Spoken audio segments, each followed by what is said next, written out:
Friends, when you and I have been forgiven and we understand the debt that God has forgiven us, we will be more than willing to move past bitterness and unforgiveness and to forgive the debts of others. One of our own church families has experienced this in a very tragic way recently. 2.5 years ago, a family in our church experienced the sudden loss of a mama and a daddy in a car accident. Dennis and Tansy Naramore quickly made their way to Huntsville Hospital, where her mama and daddy had been hit by a driver who, not for the first and not for the second and not for the third, but by whom for the upteenth time had been driving under the influence.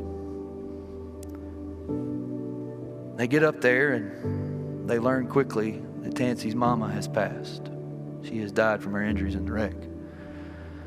Her dad is hanging on. A godly couple who loved the Lord. And there was a story recently written because they just had the court case, the proceedings there for the woman who caused the accident.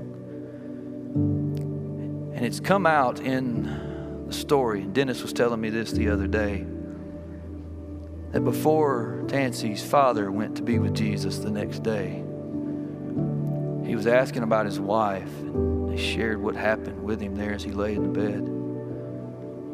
And they told him about the lady who had hit them. And his words before he passed were, "Please let her know that I forgive her." 2.5 years pass. And without going into all the details, Dennis and Tansy and their family have gone through a lot. They've experienced some frustration and some difficulty. And recently with this court case, they met face to face this lady who was being sentenced. This lady who could have avoided this accident if she'd only had learned her lesson.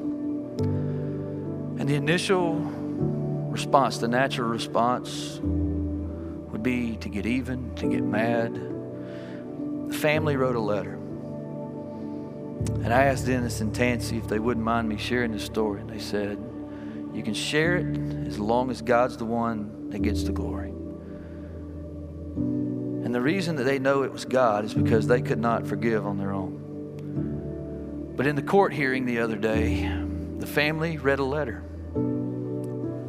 with this lady sitting in the defendant's chair. And the letter recounted all of the difficulty of the past 2.5 years. The missed family times, the missed conversations that they haven't been able to have with her mama and daddy because they were taken suddenly and tragically and senselessly. But in the letter, the family also wrote, "We cannot live with unforgiveness and bitterness because it would take us captive." And in the letter, the family read, looking at this lady, said, "We forgive you." Now, friends, that is a picture of what Jesus is expressing here. And if Jesus can forgive us, and if families like this can choose to forgive folks that they've never met before, who have done something so senselessly as this, can forgive, you and I ought to be able to forgive too. Amen.